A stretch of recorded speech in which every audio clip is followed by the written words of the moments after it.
¿Cuántos conocen a la sierva Luzney? Gracias, mi hermano.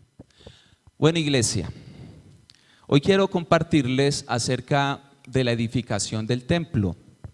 Recordemos que el templo fue edificado por el rey Salomón.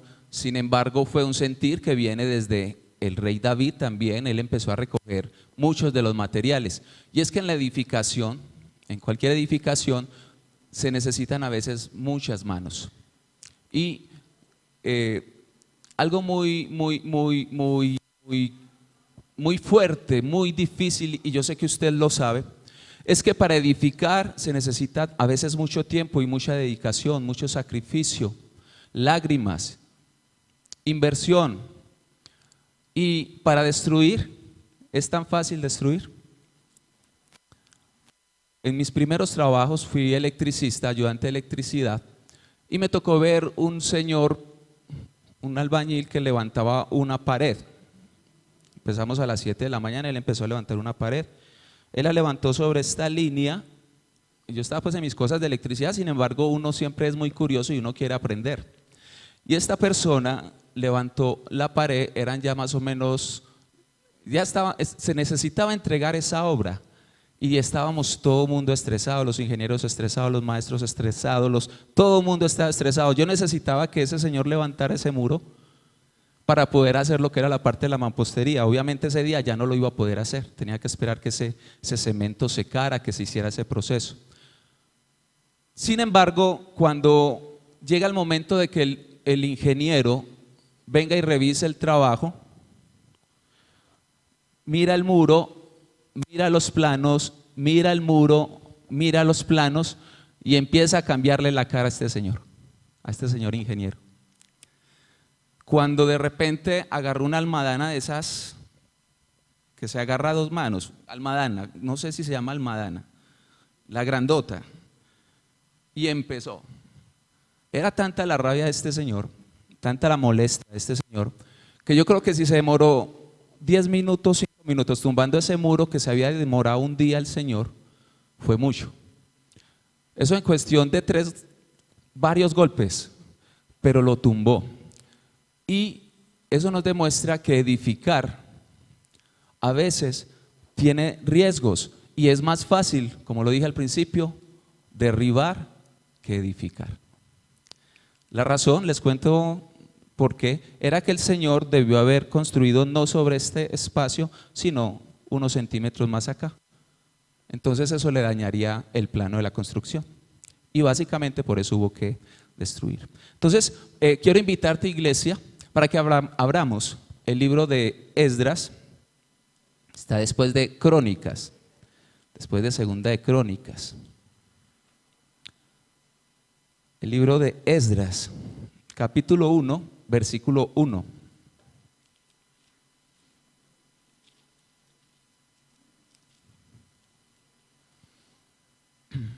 O antes de Nehemías, si lo encuentra de esa manera más fácil también.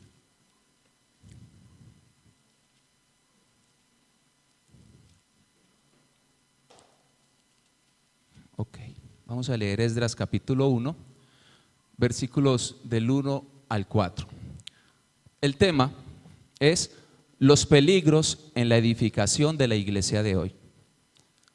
Los peligros en la edificación de la iglesia de hoy.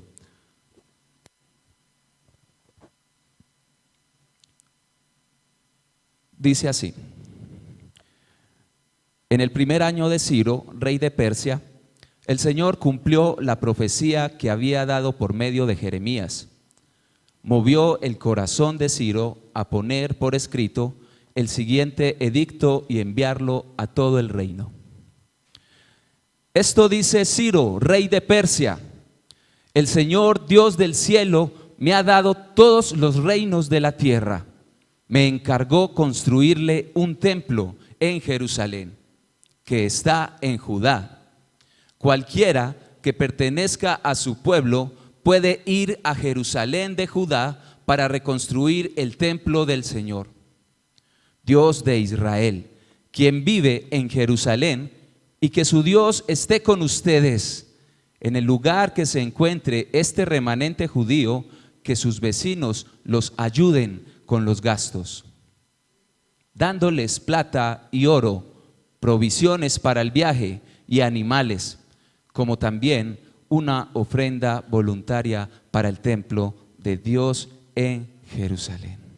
Padre del cielo, yo te doy gracias, Señor, en esta preciosa mañana. Gracias, Señor, porque tu bondad, tu misericordia nos hace aceptos en el amado. Y hoy, Señor, queremos hablar acerca de tu iglesia. Tu iglesia, Señor, que es una edificación de la cual tú eres el cimiento, Señor Jesús. Por eso, Dios, yo te pido que las palabras sean palabras de sabiduría, Señor, y que las palabras puedan llegar con efectividad a cada uno de los corazones, empezando por el mío, Señor, que fui confrontado de alguna manera a través de este mensaje. Y en el nombre de Cristo Jesús, yo te doy toda la alabanza, Padre Celestial. Y Espíritu Santo de Dios, tú tienes el micrófono y sé tú el que hables conforme a tu propósito y conforme a la voluntad tuya con esta congregación. En el nombre de Cristo Jesús, le damos la alabanza al Dios Padre, a Dios Hijo y a Dios Espíritu Santo. Y la iglesia le puede levantar un aplauso fuerte al Señor.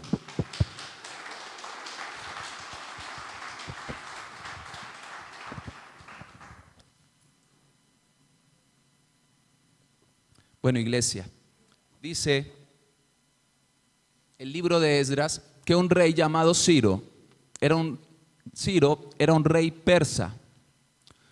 Y este rey, iglesia,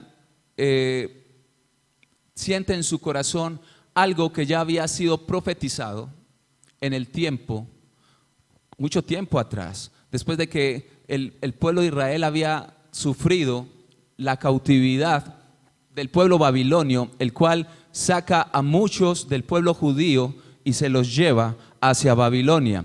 Pero en ese proceso, el pueblo babilonio no era muy respetuoso de la fe, de las creencias, de los pueblos enemigos, y saquean el templo, que era muy glorioso, muy admirado dentro del territorio conocido para ese entonces.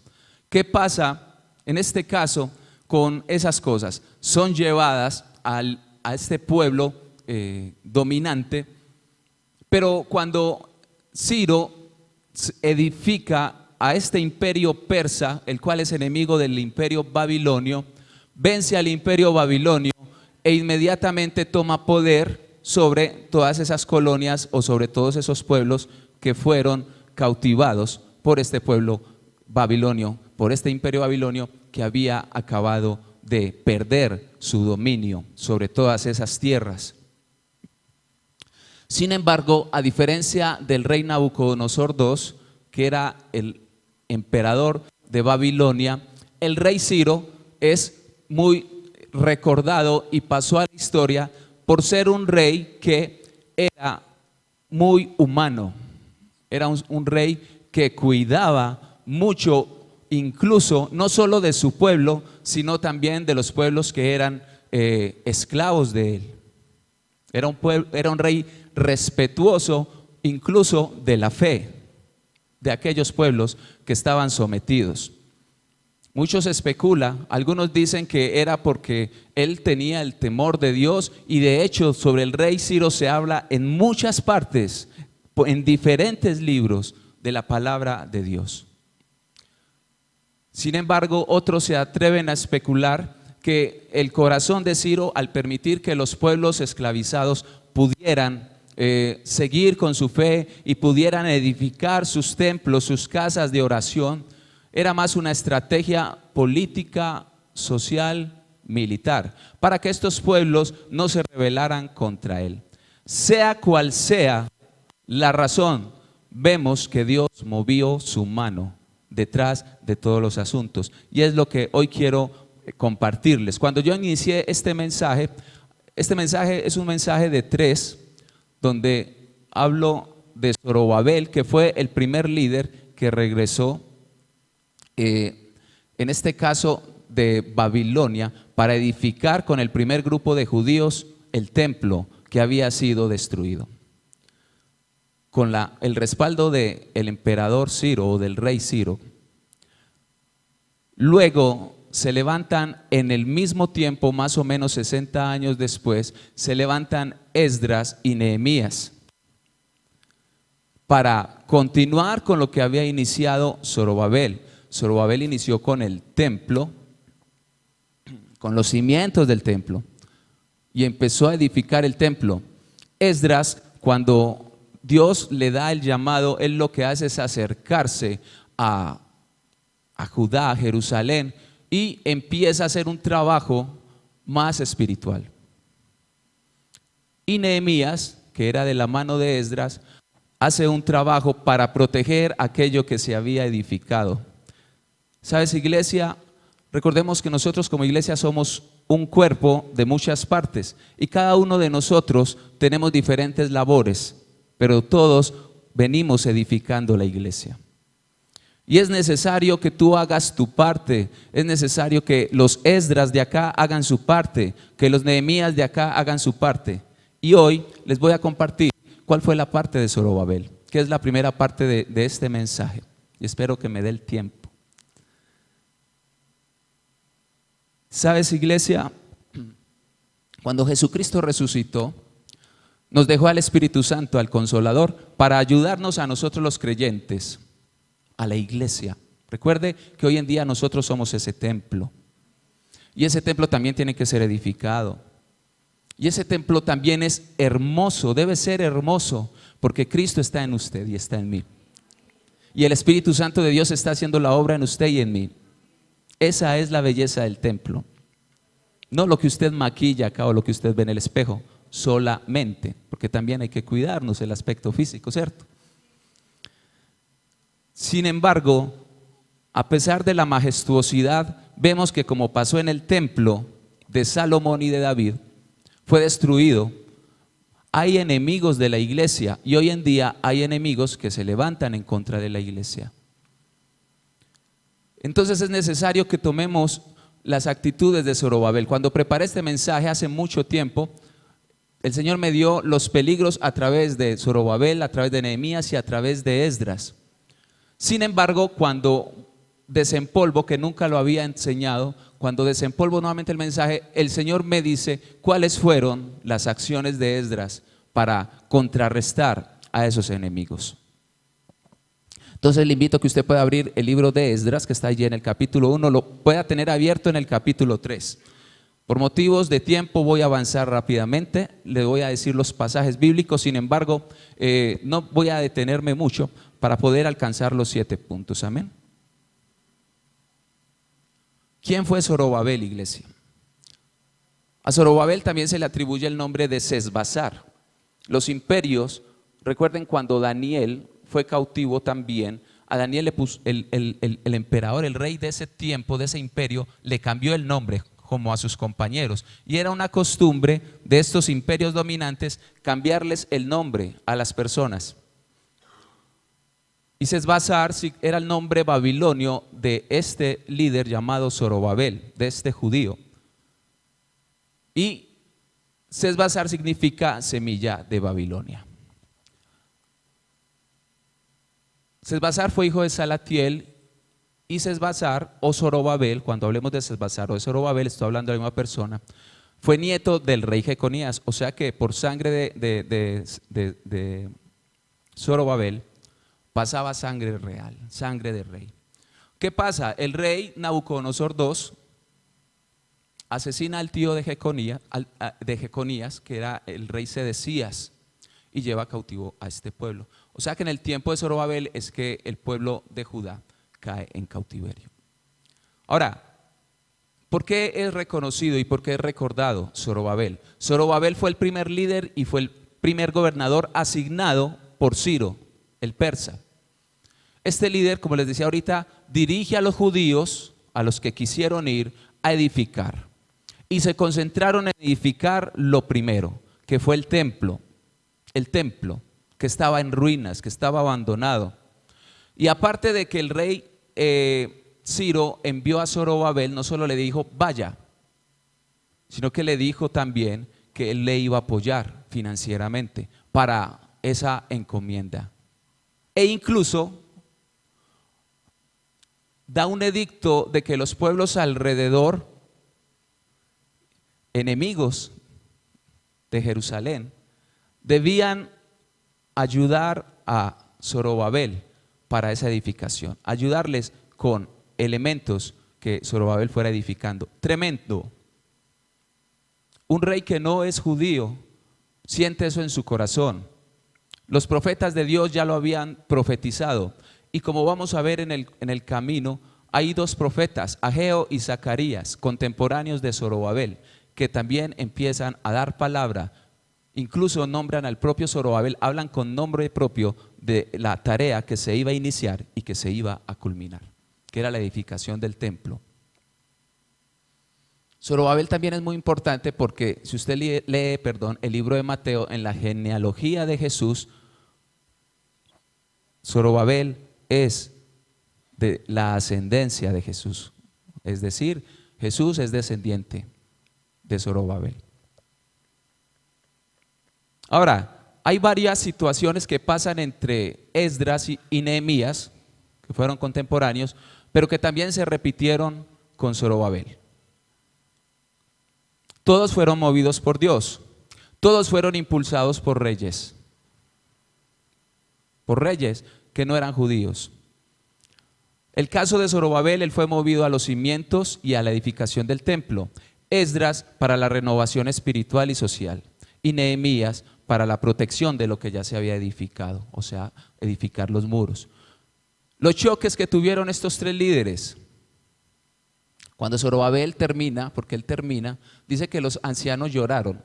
Usted esforzarse como líder, levantar un templo con los recursos que tiene, que seguramente no eran los mismos que tuvo David y Salomón.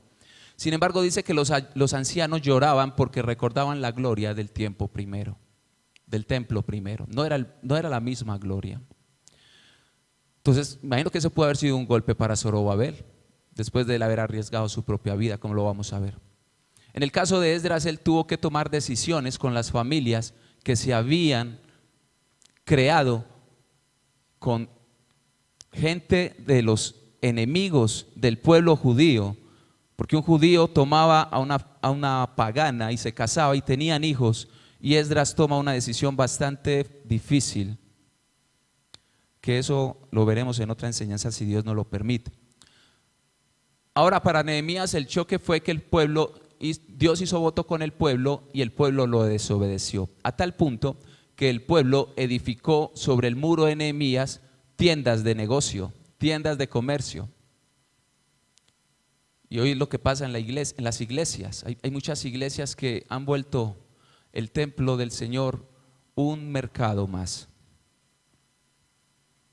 Y el Señor tiene que tumbar muchas mesas definitivamente, volcar mesas como lo hizo, como lo hemos leído, que se indignó, porque hubo un celo santo, y a la iglesia hoy le falta celo santo, no celo carnal, que de eso ya hay mucho, pero sí hace falta esa necesidad de hombres y mujeres que se levanten en todo aquello que está dañando la iglesia, como lo vamos a ver en el punto 2 de este mensaje. Ahora sí, iglesia, vamos a los 7 puntos. Esdras capítulo 3, versículo 6, vemos el primer versículo. El primer peligro. El primer peligro que tuvo Zorobabel y el primer peligro que hoy tenemos como iglesia es no saber priorizar. No saber priorizar. Primero lo primero, iglesia. Nosotros a veces queremos hacer muchas cosas para Dios, pero cometemos el error de dejar en segundo plano lo más importante, que es una relación con Él. Nos ocupamos tanto en hacer y en hacer que olvidamos para quién lo hacemos, que olvidamos por qué lo hacemos. Entonces es un peligro olvidar la prioridad de la iglesia. La prioridad de la iglesia es ser esposa, la prioridad de la iglesia es ser iglesia, la prioridad de la iglesia es ser hijo, ser hija, ser amigo, como dijo Jesús. Ustedes son mis amigos porque saben lo que yo he de hacer. ¿De qué forma cuidó Zorobabel la prioridad? Zorobabel sabía que el rey Ciro le había encomendado edificar el templo. Y saben una cosa, el rey Ciro sacó me imagino que por allá hay una bodega, de un depósito, sacó todos los elementos que eran del templo, del primer templo, del templo bonito, del templo majestuoso, y se los entregó a Zorobabel. Zorobabel tenía una responsabilidad, si no religiosa, sí a nivel político con su rey, con el rey Ciro, porque el rey Ciro le dijo: lleva estos elementos, edifica el templo y ponlos para que tu pueblo pueda adorar a Dios como tu Dios lo tiene establecido.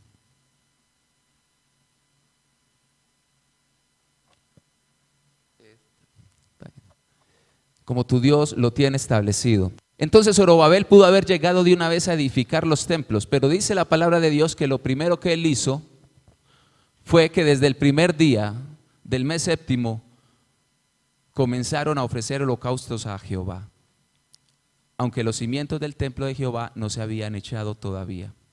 Los cimientos es lo primero que se echa en una edificación, pero antes de los cimientos se necesita preparación. Y si un ingeniero necesita hacer unos planos, ¿cuánto más cuando se va a hacer algo espiritual? Cuando tiene una trascendencia para toda una nación. Hay que pensarlo mejor y hacerlo mejor. ¿Y de qué manera lo hacemos mejor? Que estando en las manos de nuestro Dios. Había una tarea para hacer, pero no nos debimos olvidar de las prioridades. Segundo peligro, no saber discernir con quién hacer acuerdos. No saber discernir con quién hacer acuerdos. Eso usted lo puede leer en Esdras capítulo 4, versículo del 1 al 3.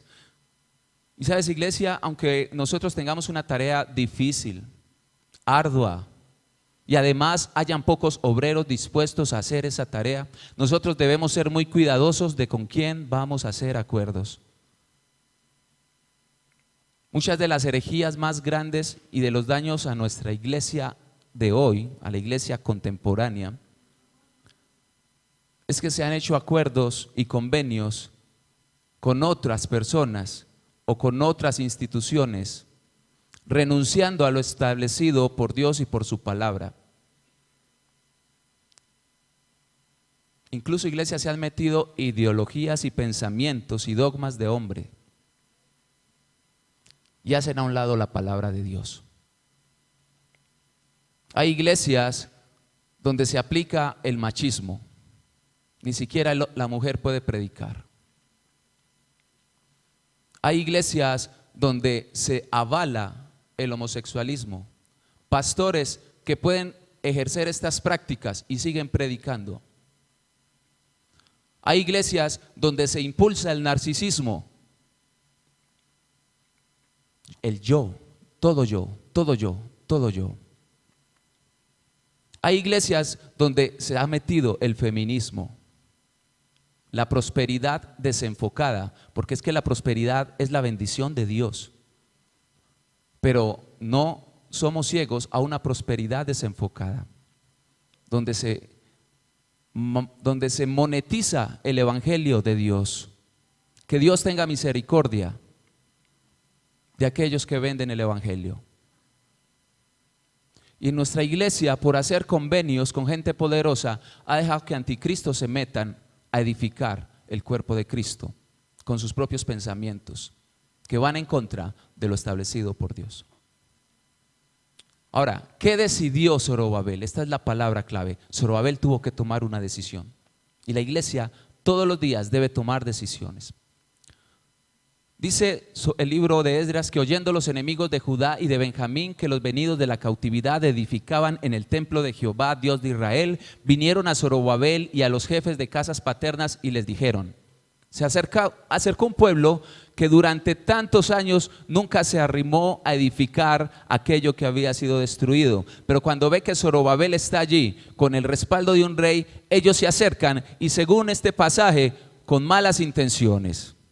No, que la motivación no era edificar el templo, pero dice que Zorobabel, Jesúa y los demás jefes de casas paternas de Israel les respondieron: no nos conviene edificar con vosotros casa a nuestro Dios, sino que nosotros solos la edificaremos a nuestro Dios de Israel, como nos lo mandó el rey Ciro de Persia. Dios pone aliados para la iglesia, pero tenemos que identificar cuáles vienen de Dios y cuáles vienen del enemigo. Y a veces es difícil, y más cuando hay una obra para hacer, y más cuando nos sentimos solos en las congregaciones, que sentimos que necesitamos de la ayuda de tal persona, de tal candidato, de tal empresario. Y no por el hecho, ojo a esto y quiero ser claro, no por el hecho de que esta persona no sea temerosa de Dios, sino por las intenciones que pueden venir detrás de esa ayuda y que pueden afectar a tu congregación a futuro y afectar la parte espiritual de tu iglesia. Tercer peligro, usted lo puede leer en Esdras capítulo 4, versículo del 4 al 23. Ese tercer peligro que tuvo Zorobabel y que usted y yo podemos tener hoy como iglesia es dejarnos atemorizar, dejarnos intimidar de los que son enemigos del reino de Dios. Y hay muchos. Pero sabes, iglesia, nosotros como iglesia siempre vamos a ser sometidos a persecuciones, a escarnio, a mentiras, a calumnia e incluso a la muerte. Para mí el vivir es Cristo y el morir es ganancia. Pablo no lo decía por poesía. Él sabía el hecho de estar llevando el evangelio de Jesús, a qué lo estaba haciendo merecedor, a la muerte. Pero él decía que eso para él era la ganancia. Entonces muchas veces nosotros nos arrinconamos no porque no nos vayan a matar, sino porque nos van a decir, ay, ese es evangélico. Y a veces hasta nos da pena que nos digan evangélicos. A veces nos da pena que andemos con una Biblia en la mano. Me gusta mucho algo que está haciendo Alex y es invitar a que la iglesia cargue su Biblia. Muy bueno la tecnología con el celular, excelente. Y no satanizo eso, no pretendo satanizar eso. Pero al entender lo que se quiere de que el creyente tenga la Biblia en la mano, es haciendo un llamado a que la gente vea que hay gente que sí quiere buscar de Dios. Entonces, bajo esa intención, muy buena práctica hacerlo. ¿Sabes, iglesia? Jesús en Mateo 5, 11 al 12 dice, bienaventurados cuando por mi causa les vituperen y les persigan, diciendo toda clase de mal contra ustedes, mintiendo. Entonces, si a usted lo molestan por ser evangélico, si le dejan de hablar por ser evangélico, si se la montan por ser evangélico, por ser creyente, por buscar de Dios, siéntase bienaventurado. Porque eso hace parte de los dardos del enemigo, desanimarte, desmotivarte, que te avergüences del evangelio de Dios. Y no nos avergonzamos del evangelio de Dios, ¿por qué? Porque es poder de Dios, no de cualquier aparecido, sino de Dios. Es necesario que la iglesia dé prioridad a la obediencia a Dios antes que obedecer a los hombres. Y para eso a veces nos toca decirle que no a algunas ayudas que no vienen de Dios.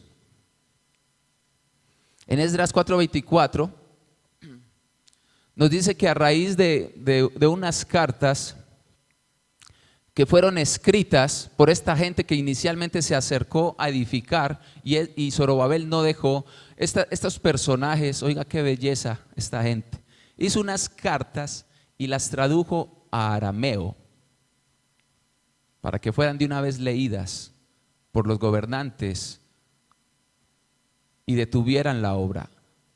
Hay gente que no se queda quieta y si le toca aprender a hablar arameo para detener a la iglesia, aprende a hablar arameo. Hay gente que se esfuerza para interrumpir la iglesia, pero la iglesia nunca va a ser detenida, eso lo tenemos claro. Lo que no tenemos claro, y es el llamado que yo le quiero hacer, es si usted quiere hacer parte de los que se detienen o de los que avanzan. Porque sabes, iglesia, Dios no nos trajo hasta aquí para volver atrás. Entonces eso, si usted quiere ser de los que sigue avanzando, eso le va a demandar un esfuerzo, un compromiso, palabra que hoy da hasta miedo pronunciarla. Porque si un compromiso necesita renunciar a cosas. Y ojo a esto, nadie está obligado a comprometerse con la iglesia, pero el que se compromete con la iglesia está obligado a comprometerse con Cristo. Jesús dijo en Mateo 5, dijo, sea tu decir sí y tu decir no, porque de ahí para allá pecado es. Entonces, cuando a veces nos dan una palabra y amén, ¿sabe qué significa amén? Así sea. ¿Sabe qué significa que usted levante la mano? Heme aquí, Señor. Entonces no se emocione tanto, analice lo que le están diciendo y piense si es verdad que estás dispuesto a pagar el precio de edificar la iglesia con aquello que suena tan bonito. El problema de la iglesia de hoy es que se ha vuelto muy emocionalista. Y cuando alguien nos pinta la meta, nos emocionamos y eso está bien. El problema es cuando no nos muestran el camino que hay que seguir. Vamos a tomarnos una foto en el monte Himalaya, pero allá no hay helicóptero que suba. ¿Usted está dispuesto a tomarse esa foto? Es diferente. Es diferente que yo le diga, tomémonos una foto en el monte Himalaya. ¿Quién no quiere una foto en ese lugar? Me encantaría tomarme una foto en ese lugar. Pero ¿cómo subimos? Nos toca esforzarnos. Por eso la iglesia tiene que analizar lo que se le dice desde el altar.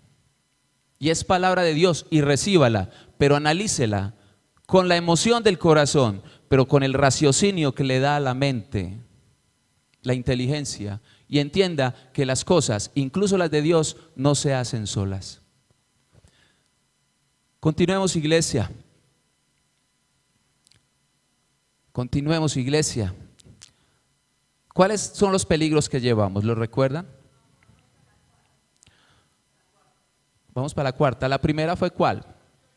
Priorizar. La segunda ¿cuál fue? ¿No qué? Los acuerdos. ¿Con quién hacemos los acuerdos? ¿Cuál es la tercera? ¿Dejar qué? No dejarnos atemorizar. Vamos conectaditos. Muy bien. ¿Es muy dura palabra, iglesia? No. Cuando yo la recibí, para mí sí es duro. Porque cuando yo recibí fue los peligros y recibí los varillazos. Para el mensaje de acá lo suavizamos con las opciones que nos da el Señor a la respuesta. Pero la palabra de Dios llega como tiene que llegar.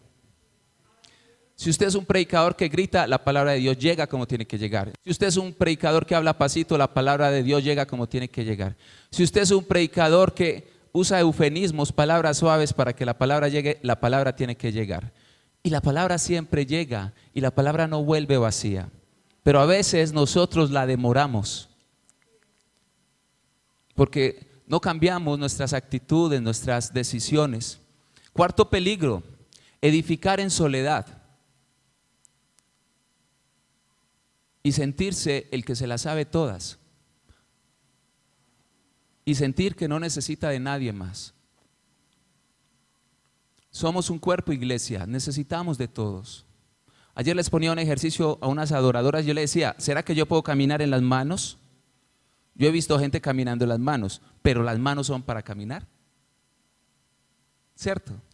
Y hay veces de pronto, por alguna situación, no sé, me tocó caminar en las manos, no sé, porque estoy jugando o estoy corriendo de alguien y me tocó caminar en las manos porque tengo los pies apoyados, no sé. A veces nos toca caminar con las manos. Y es lo que le pasa a la iglesia hoy en día. A veces hay tanta ausencia de participación de la iglesia que al pie le toca también hacer cosas. ¿Ustedes han visto estos muchachos que por ausencia de sus manos tocan guitarra con los pies?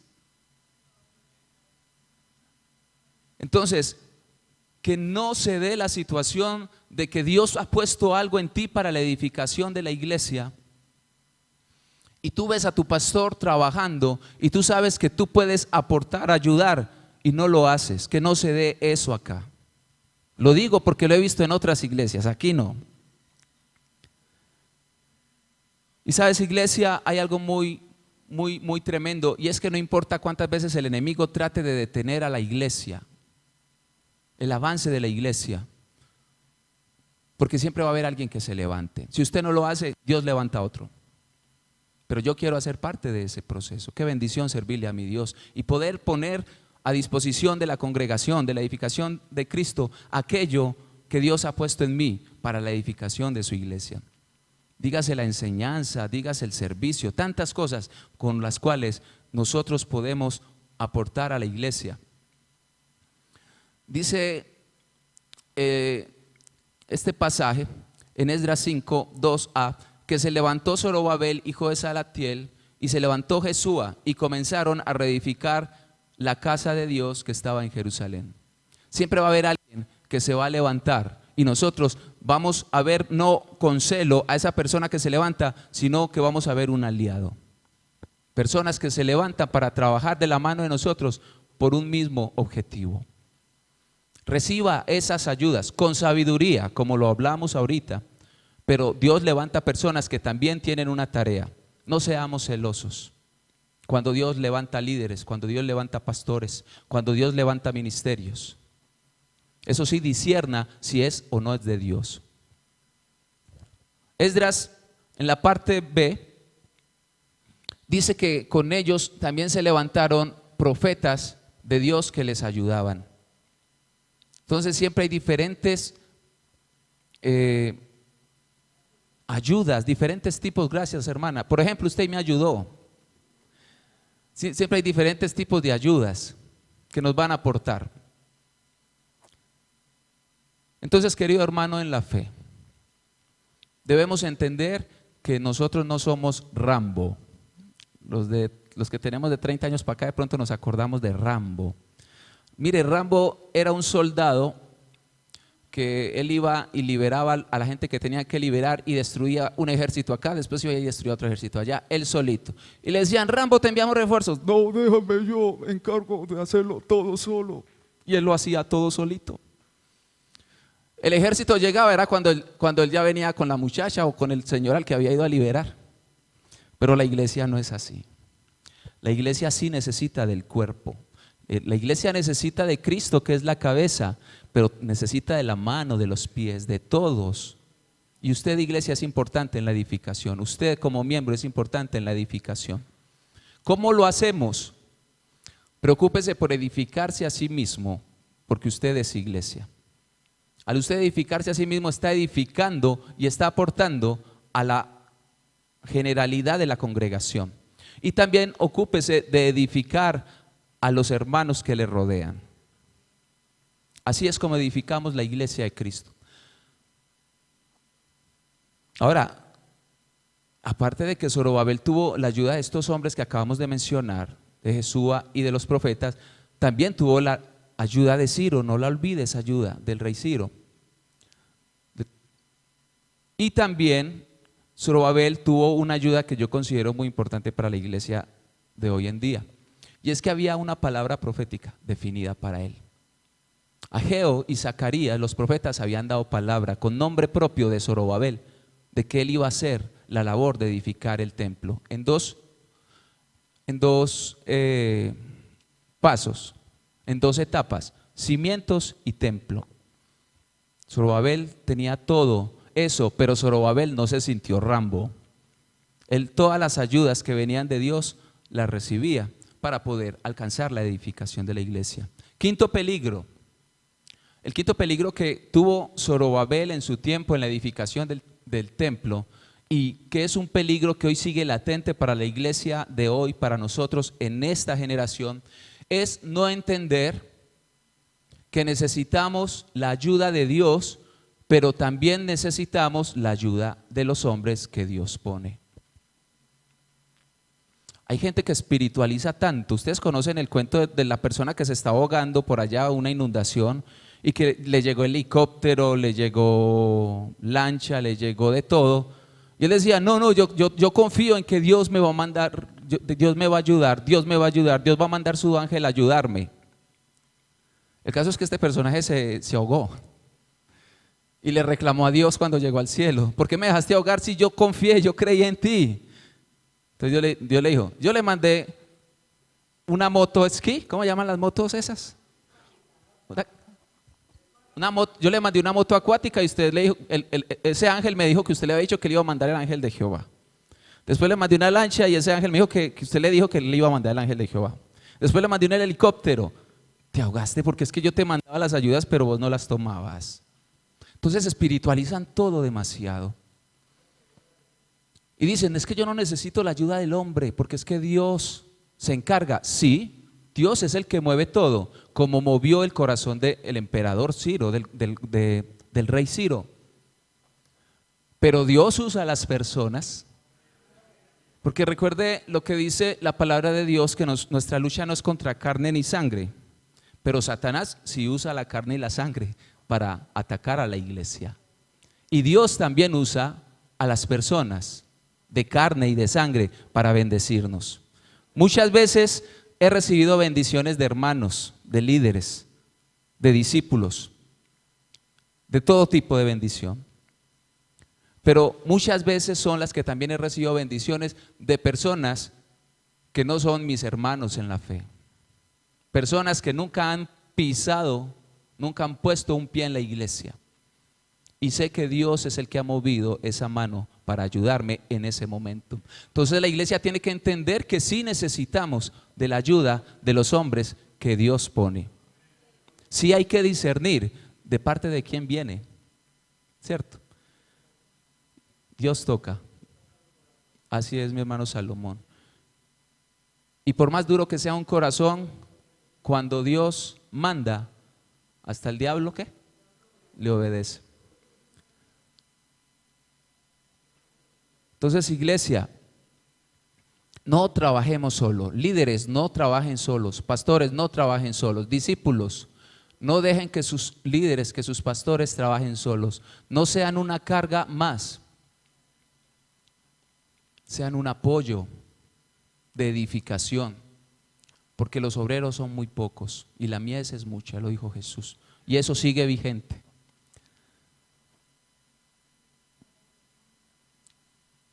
¿Sabes, iglesia? Cuando lo que acabo de decir de que cuando Dios manda, todos tienen que obedecer. Las personas que escribieron las cartas en arameo en contra de Zorobabel para que fuera interrumpida la obra, detuvieron la obra por un momento. Sin embargo, de nuevo el rey dice no. El rey Darío ya en este caso dice, esa obra tiene que continuar siendo edificada con los tributos de los pueblos que se sujetan a mí, con riquezas del reino, también vamos a apoyar esa obra. Y no solo eso, todos los pueblos que están sujetos, incluidos los pueblos enemigos de Dios, el tributo que me dan a mí se lo van a dar a Zorobabel para que edifiquen. Entonces Dios muchas veces convierte lo malo en bueno. Paréntesis, alineado a lo que les estoy diciendo. Génesis capítulo 50. Génesis capítulo 50, versículo 20, sin perder el libro de Esdras, dice que los hermanos de José se acercaron avergonzados porque ya habían visto que José era el segundo al mando de Egipto, era la ayuda, mano derecha del faraón, y sus hermanos recuerdan con mucho terror y con mucho temblor que ese hombre era su hermano, el cual ellos habían traicionado y habían vendido muchos años atrás como esclavo.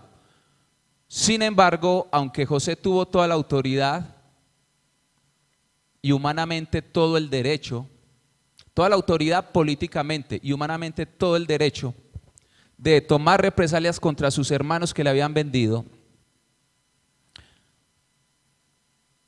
José dice en Génesis 50:20, ustedes, mis hermanos, me vendieron, engañaron a mi padre durante muchos años.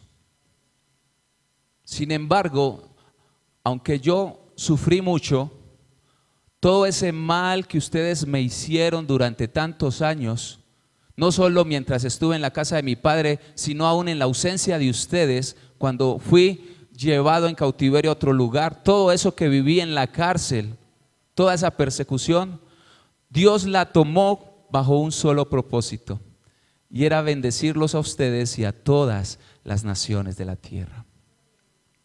Entonces Dios tiene un doctorado en aquello que tratan de hacerle a la iglesia malo y convertirlo a bueno. Él se encarga, iglesia. Entonces, no nos dejemos intimidar, no temamos, recibamos la bendición de Dios, recibamos la ayuda de Dios y vivamos las situaciones que tengamos que enfrentar con fe de que Dios convertirá todo al favor. De mis sueños, no, de una vez lo bajo de esa nube y me bajo yo de esa nube. Lo convierte al favor de sus propósitos, que es un daño que le hacen a la iglesia. Hoy en día le meten tanta cosa al creyente, el yoísmo, yo, y todo es yo, y dejan de mirar a Cristo. Iglesia, las mayores frustraciones de pastores, de líderes, de ministerios, de congregaciones completas es porque se han enfocado en hacer lo que ellos quieren hacer y son cosas buenas para los ojos humanos, pero no son dentro del propósito y la voluntad perfecta de Dios.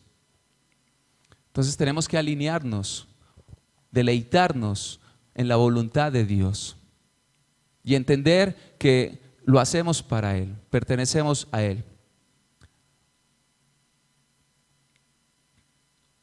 Sexto peligro, iglesia, y vamos ya terminando. Sexto peligro es olvidar. Olvidar que nuestra relación con Dios y nuestra obediencia a Dios siempre debe ser nuestra prioridad. Eso lo vemos en Esdras 6, 16 al 17. Cuando usted lo lea en casa va a ver que Esdras siguió ofreciendo sacrificio como lo hizo al principio. Y dice que él ofrecía sacrificio de día, en la mañana y en la tarde. O sea que no era un sacrificio del domingo cuando venimos al culto. Y somos evangélicos de 11 a 1 o de 9 a 11, no sé a qué culto usted suele venir. Y el resto de la semana no buscamos de Dios, no leemos la palabra. Somos todo aquello que Dios no quiere que seamos. Entonces, no olvidarnos de nuestra relación con Dios. Entonces, recordemos que la primera era priorizar la relación con el Señor y la sexta es no olvidarnos. ¿Y cuándo se presenta más ese problema de olvidarnos? Cuando estamos bien. Cuando ya Dios te entregó aquello por lo cual tú sientes que Él te llamó. Cuando tú ya visualizas y te sientes cómodo, como le pasó al rey David que vivió penurias, dificultades, aguantó hambre, aguantó frío, persecución, peligros de muerte y finalmente se hizo rey. ¿Cuánto anhelaba David ese reinado? Pero en la voluntad de Dios. Él nunca aceleró el proceso. Él pudo haber matado al rey Saúl, pero nunca lo hizo. Porque él sabe que cuando Dios edifica hay que respetar las etapas. Yo como electricista no podía irme a meter allá al señor que estaba levantando la mampostería, que estaba levantando el muro. Aunque hoy en día ya pues también ellos, a veces los electricistas hacen el riego de la tubería y el mampostero va levantando, pero hay veces que por la misma carrera se tienen que obviar cosas, pero hay problemas como la que le pasó a este señor que estaba edificando. Entonces, iglesia, ese sexto peligro es olvidarnos cuando ya llegamos. ¿Qué le pasó al rey David? Cuando debía estar cumpliendo sus funciones de rey, el pueblo estaba en guerra, él estaba en una terraza. Y en la quietud es donde el diablo aprovecha para destruir al hombre y hacer daño al pueblo de Dios. Recuerde que ahí fue donde él cae con Betsabé. Sí, gracias. Yo que necesito de la ayuda de ustedes, mis hermanos. Y se le vienen tantos problemas para este rey. Entonces, nunca, para que no llegues a ese estado de quietud, de pasividad, nunca olvides de dónde te sacó Dios y siempre ocúpate de esa relación con Él. Séptimo peligro y termino. Y le entrego a quien me va a recibir aquí, no sé si es la pastora. El séptimo peligro, y usted le pudo haber pasado a Zorobabel y hoy también nos puede estar pasando a nosotros, es la ingratitud.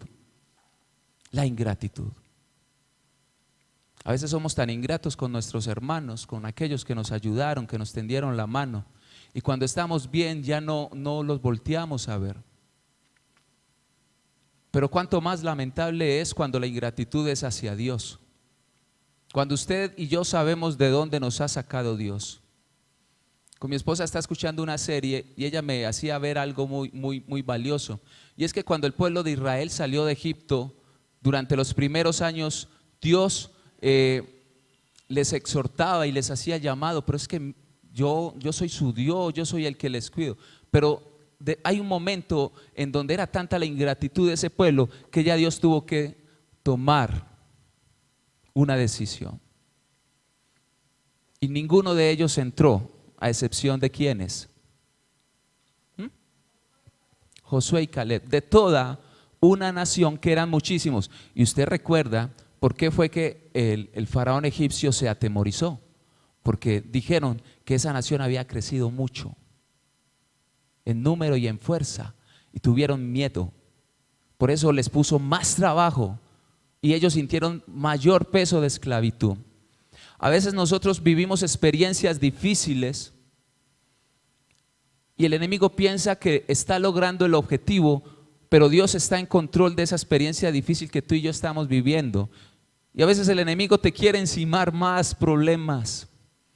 O no le metamos la culpa tanto al enemigo, a veces nosotros mismos con lo que decidimos. Y finalmente, ¿qué pasa? Es liberado este pueblo y fue sacado de allá y era lo que más anhelaba. Pero fueron ingratos. ¿De dónde lo sacó Dios? Que la iglesia del 2022 no caiga en ingratitud. Y si está en ingratitud, pidámosle perdón a Dios y que nos ayude. Y después de haber hecho eso, seguir siendo agradecidos con Dios. Creo que ese es el peligro en el que más fácil nosotros caemos. Porque es cuando sale a relucir, ese peligro sale a relucir cuando estamos muy bien, cuando estamos prósperos y cuando ya no hay dificultades. Cuando ya hemos logrado lo importante. Oremos a Dios, iglesia. Padre del cielo, yo te doy gracias. Junto con mis hermanos, Señor, te damos gracias. Y que sea una palabra que no se elimine de nuestra boca. Te damos gracias, Señor, porque tú nos enseñas que tú eres primero en todo, Padre. Te damos gracias, Señor, porque en la labor que tú has dejado a la iglesia de edificar, de ser edificada por el Espíritu Santo de Dios, que es el que edifica, Señor. Tú nos has ayudado y has puesto alianzas y también nos has dado el discernimiento suficiente por aquellas alianzas que no vienen de ti. Perdónanos cuando diferentes congregaciones han hecho alianzas que tú no apruebas.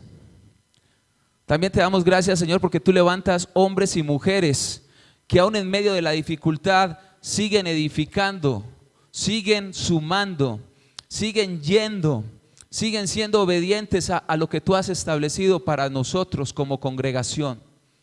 Te damos gracias, Señor, porque cada uno de nosotros recibe el poder del Espíritu Santo y no se deja atemorizar cuando el enemigo quiere levantarse con tantas cosas, con tantas personas, con tantas circunstancias que muchas veces usa. Te damos gracias, Señor, porque reconocemos que somos parte del cuerpo y que no somos el cuerpo completo. Que eso nos enseña a necesitar de los demás. Y te damos gracias, Señor, porque nos enseñas que además de eso, también es importante cada uno de los miembros del cuerpo, aún el más pequeño, para continuar edificando. Reconocemos, Señor, que el poder de Jesús está en tu iglesia, porque tú eres la cabeza, Señor. Y nosotros hoy nos levantamos como una congregación, Señor, que te obedece, que prioriza la relación contigo. Prioriza la relación con tu palabra. Prioriza la obediencia a Dios antes que a los hombres. Y en el nombre de Cristo Jesús, Señor, creemos que tú, Señor, cumplirás tu propósito con la iglesia. Y la iglesia dice, y un aplauso fuerte para el Señor. Levántale gloria, levántale alabanza. Aleluya, aleluya, aleluya a ti, Señor. Gloria y alabanza. Vamos, iglesia, vamos, démosle al Señor esa alabanza, esa honra y esa gloria que Él se lo merece. Padre, bendecimos a todo tu pueblo, Señor. Y te pedimos, oh Rey de la Gloria, que tú los lleves en bendición, guardados y protegidos bajo tu manto poderoso, Señor. Camina con cada uno de tu pueblo, Señor.